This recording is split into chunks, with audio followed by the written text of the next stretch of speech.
Good evening students. आज जो हम लोग पढ़ने जा रहे हैं that is dual nature of matter. देखो होता क्या है ड्यूअल नेचर ऑफ मैटर में।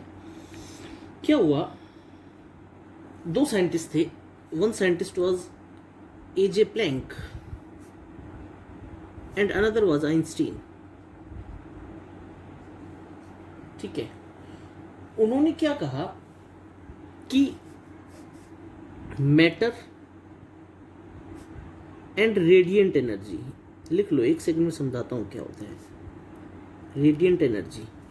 देखो मैटर, जैसे ये पेन है, इसका कुछ ना कुछ मास है, ये कुछ ना कुछ स्पेस ऑक्यूपाई करेगा, कुछ ना कुछ वॉल्यूम है, तो ये क्या होगा matter.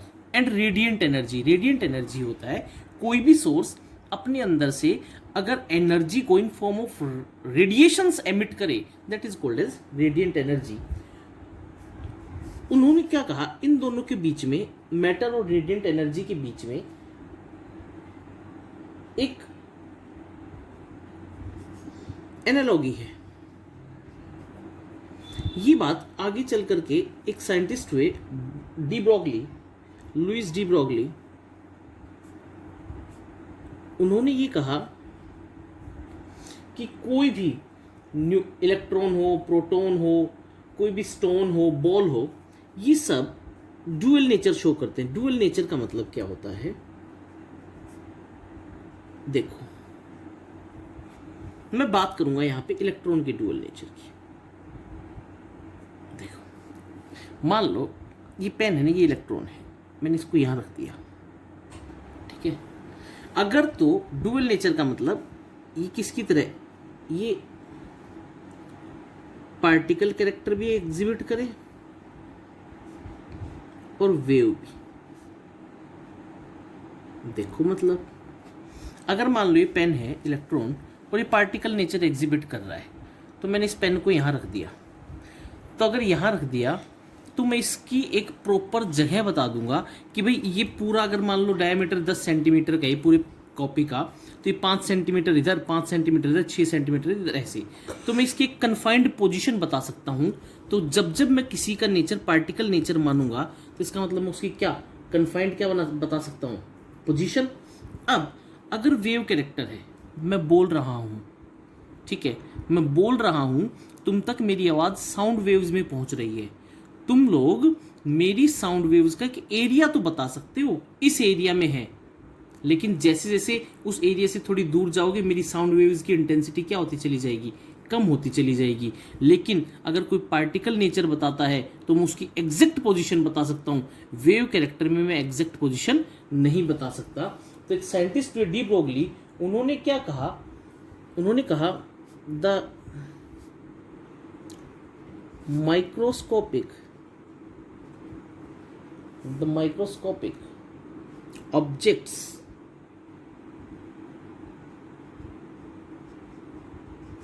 and macroscopic objects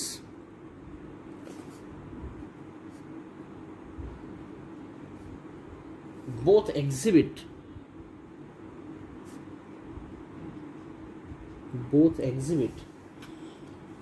wave character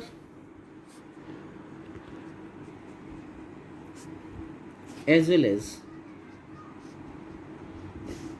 particle character.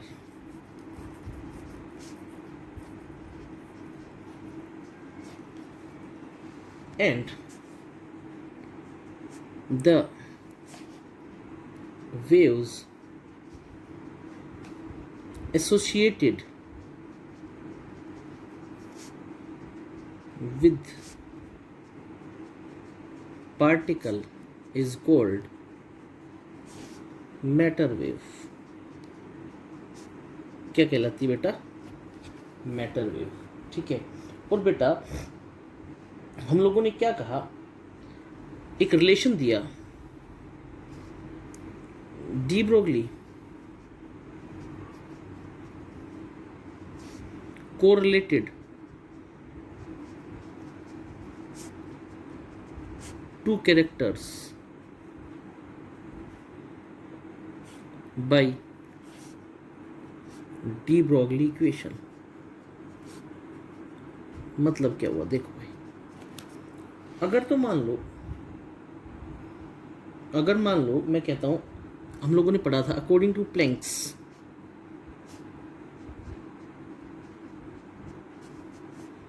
E was equal to h nu, और एच न्यू जो था वो क्या था, एच सी बाई लेमडा। और अगर मान लो मैं कहता हूं according to Einstein energy mass relationship पढ़ा था, E was equal to m c square, mass energy relationship. तो मैं क्या इसको ऐसे लिख सकता हूं, C is velocity of light. तो क्या मैं इसको ऐसे लिख सकता हूं, दोनों E is equal to m c square, E h nu बराबर, तो मैं इसको ऐसे लिख सकता हूँ h nu is equal to m c square, और न्यू क्या था, h c by lambda is equal to m c square. और यहाँ से क्या आ गया, lambda is equal to H upon m c, और यहाँ से जो रिलेशन आया that is lambda is equal to H upon by p. M c mass into velocity क्या था, मोमेंटम, तो रिलेशनशिप क्या आ गया, lambda is equal to H upon p. बोलो बेटा ये बात समझ में आई या नहीं है। तो हम लोग क्या कहते हैं, the given equation is applicable to any material particle,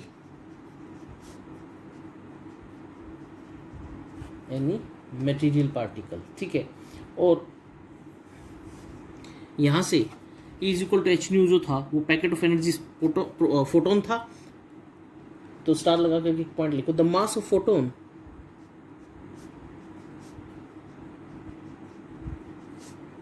is substituted by mass of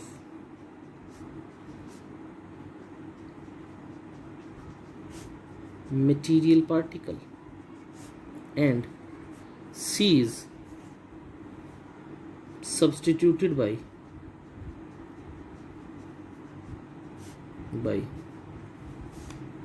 velocity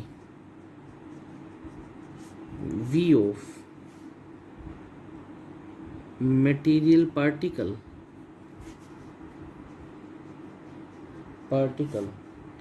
से इलेक्ट्रॉन। बोलो बेटा बात समझ में आई या नहीं आई। तो क्या मैं इसको ऐसे लिख सकता हूँ, lambda is equal to H upon M V, और lambda is equal to H upon P. ये इक्वेशन आ गई, और इस इक्वेशन को कहा जाता है डी ब्रोगली इक्वेशन। क्या बोलते हैं बेटा, डी ब्रोगली इक्वेशन, ठीक है। अब देखो lambda is equal to H upon p, तो इसका मतलब lambda is inversely proportional to momentum. तो क्या लिख सकता हूं मैं, the momentum of moving electron is inversely proportional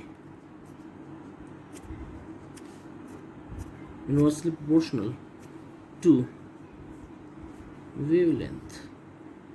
बोलो कह सकता हूँ, मैं नहीं कह सकता हूँ बेटा, ठीक है। तो next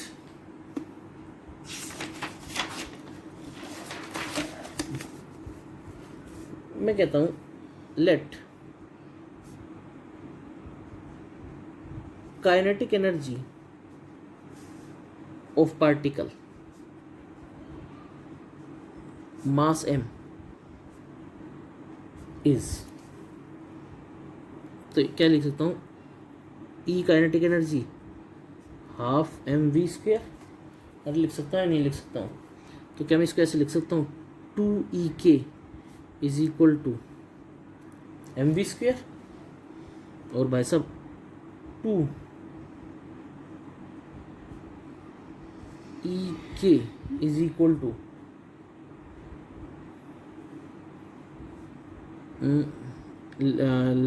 M v square lambda.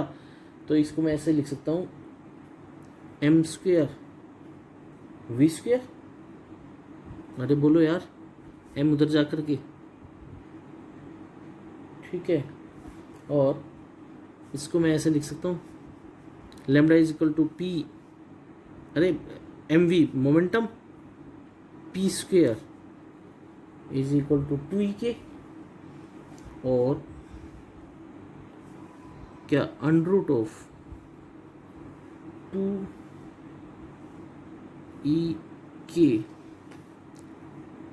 m,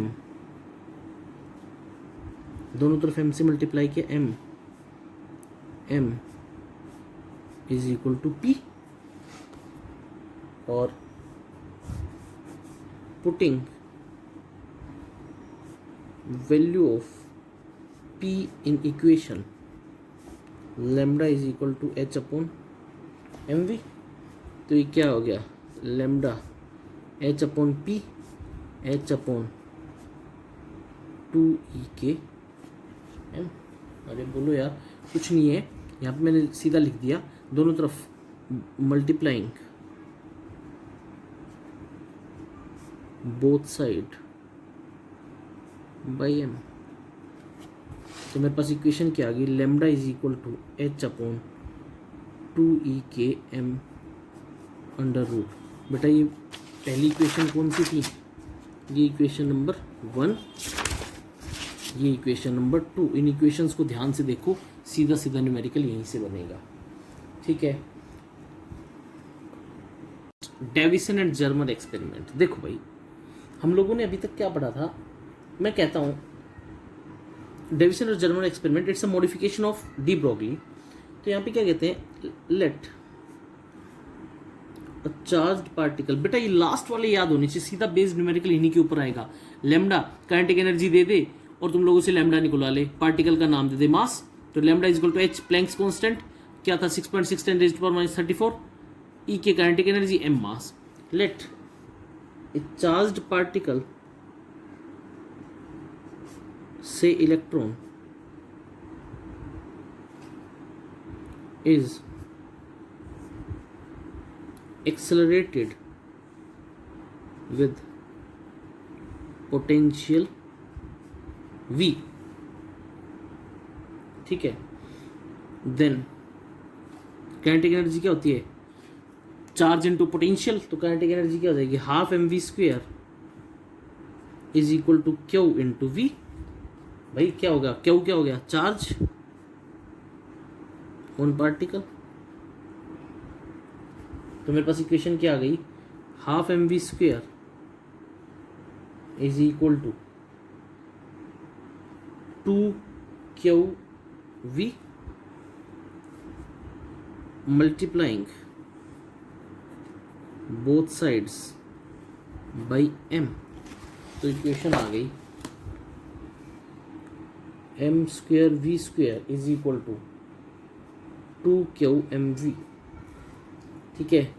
और mv is equal to under root of 2q mv, और लेम्डा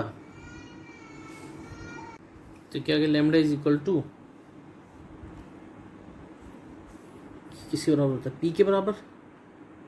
तो ये हो गया lambda is equal to H upon M v, h upon M v यानी कि पी, पी किसके बराबर है, under root 2q V M. अब मेरे पास लेम्डा के लिए एक फॉर्मूला आ गया 2q वी एम। मैं क्या करूँगा, क्यू पार्टिकल क्या लिया था, इलेक्ट्रॉन, इलेक्ट्रॉन का चार्ज होता है 1.6 10 raised to power minus 19 coulomb. Mass, mass कितना होता है 9.1 10 raised to power minus 31 kilogram. और h that is Planck's constant, तो किसके बराबर होता है 6.6 10 raised to power minus 34 joule second. तो यहाँ से जब मैं पुटिंग द वैल्यूज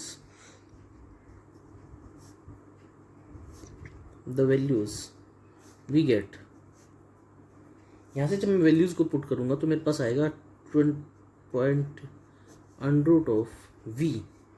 अब बेटा लेम्डा है तो किस में होगा, एंगस्ट्रॉम में। बोलो मेरे पास ये एक्सप्रेशन आ गया नहीं आ गया, ये तुम लोगों को याद रखना है। नेक्स्ट बेटा हम लोगों ने क्या पढ़ा, रिलेशन क्या था डी ब्रोगली का, lambda is equal to H upon M v. ये कैसी थी, डी ब्रोगली। अब यहां से तुम लोगों को क्या पता चला, देखो जिसका मास ज्यादा उसका लैम्डा कम, जिसका मास कम उसका लैम्डा ज्यादा। तुम लोगों ने गांव में एक छोटा पत्थर का टुकड़ा लेना, उसको दूर फेंक करके घुमाओगे तो उसके अंदर थोड़ा सा कर्व आएगा, वो वेव नेचर होता है। क्यों? क्योंकि उसका वेव नेचर तुम लोग कैसे ऑब्जर्व कर लेते हो, मास कम तो लैम्डा ज्यादा, वेवलेंथ ज्यादा, तो तुम ऑब्जर्व कर लेते हो। अगर तुम लोग किसी हाथी को भी उठा करके फेंकोगे तो भी उसके अंदर वेव नेचर आएगा, लेकिन क्योंकि उसका मास ज्यादा होता है तो तुम लोग लैम्डा ऑब्जर्व नहीं कर पाते हो। तो हम लोग क्या कहते हैं,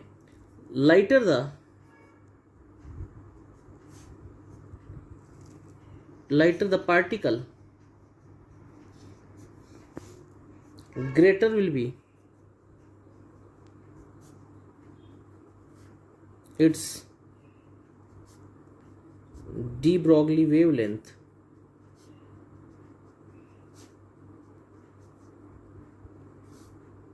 for certain velocity. Next, faster the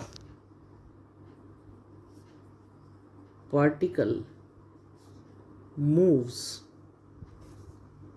smaller is de Broglie wavelength.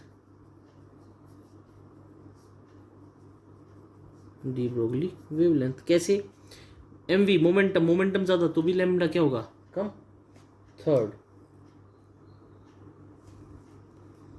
De Broglie wavelength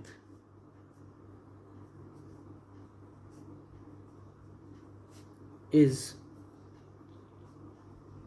independent of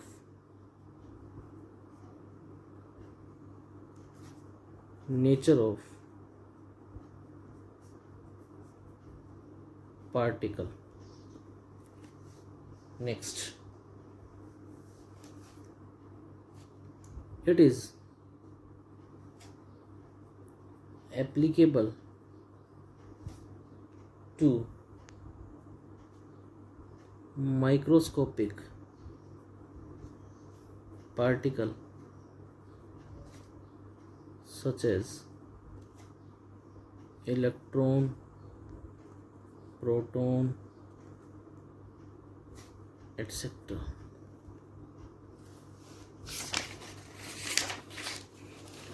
देखो हम लोग दो वेवलेंथ निकालते हैं, दो 4 electron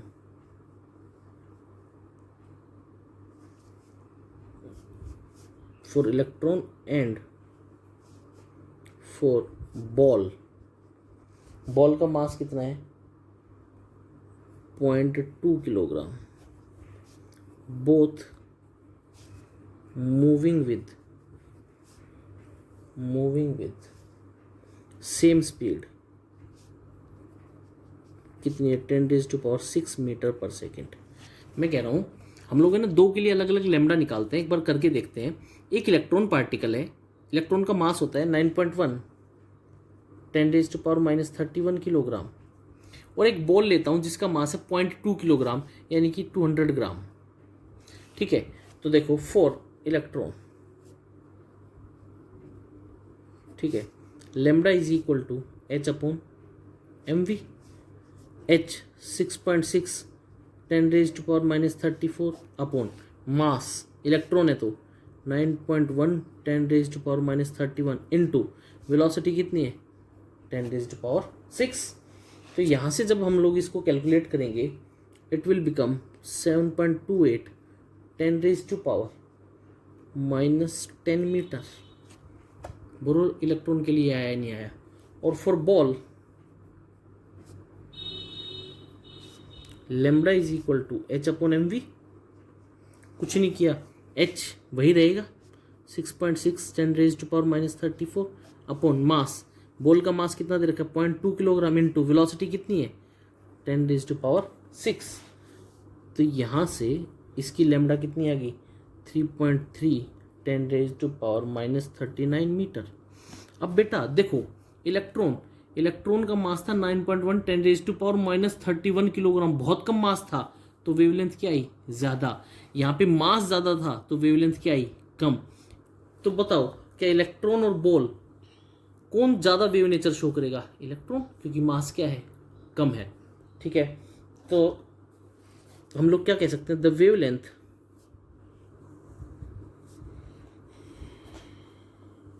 of electron can be measured because it is in range of electromagnetic waves। Electromagnetic waves. बोलो बेटा बात समझ में आई है नहीं आई?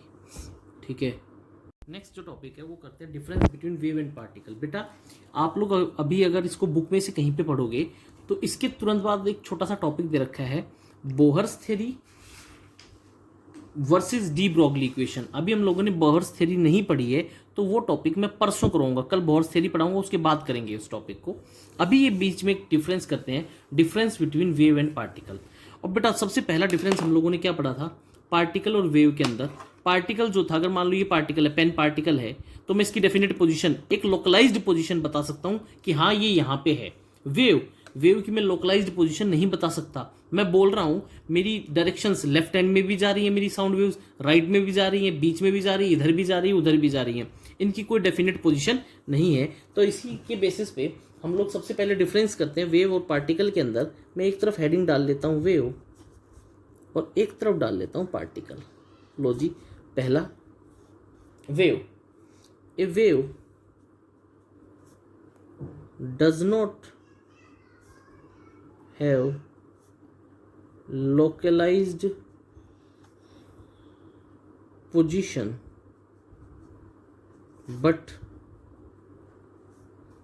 spread out in space। Next बेटा इलेक्ट्रोमैग्नेटिक रेडिएशन पढ़ा था, इलेक्ट्रिक फील्ड भी था, मैग्नेटिक, एक दूसरे के परपेंडिकुलर थी। इसका मतलब एक वेव दूसरी वेव के ऊपर क्या आ सकती है? एग्जिस्ट कर सकती है। टू और more waves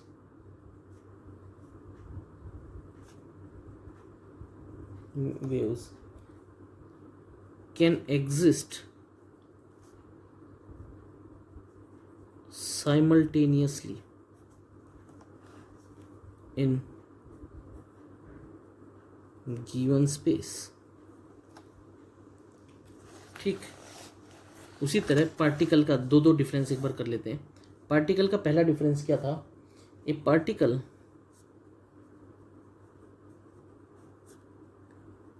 occupies well definite position in space। next, two or more particles cannot exist simultaneously at given position in space। at given position in space। next, wave।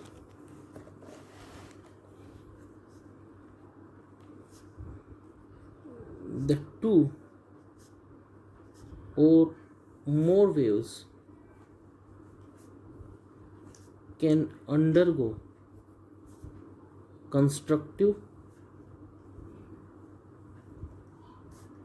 and destructive interference। और last, waves cannot be counted।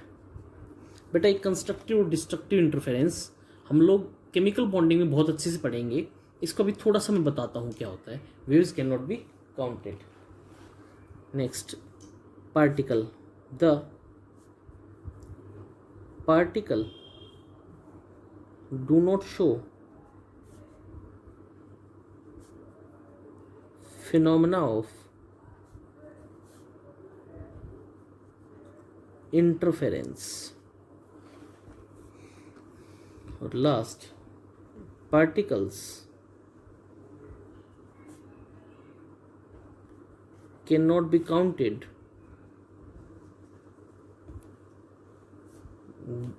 their sum is always equal to number of individual particles। बोलो बेटा ये सारा समझ में आया नहीं आया? देखो कंस्ट्रक्टिव और डिस्ट्रक्टिव इंटरफेरेंस क्या होता है थोड़ा सा बताता हूँ।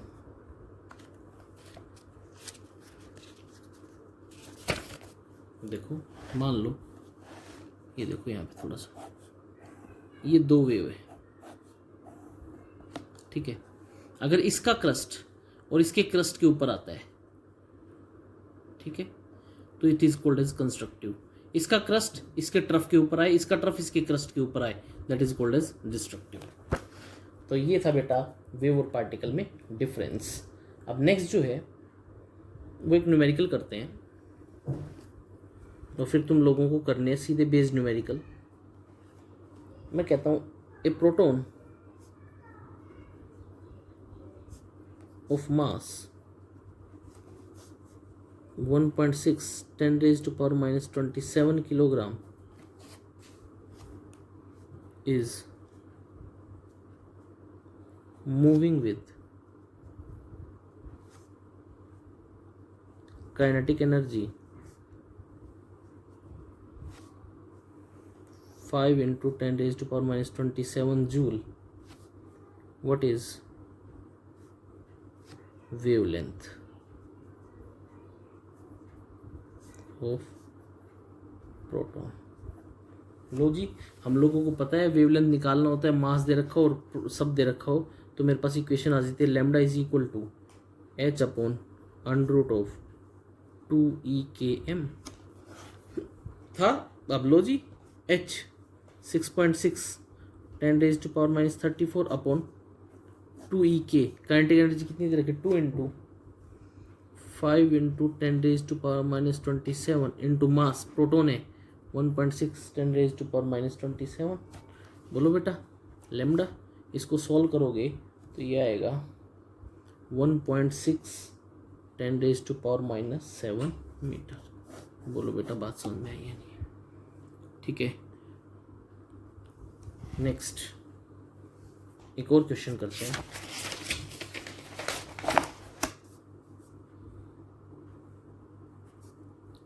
कैलकुलेट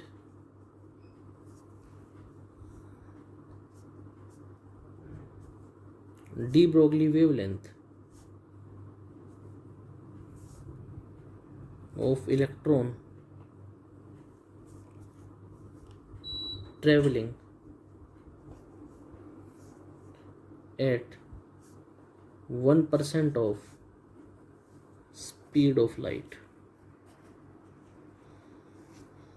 देखो जी, lambda is equal to h upon mv, h 6.6 10 raise to power minus 34 joule second, m 9.1 10 raise to power minus 31 kilogram.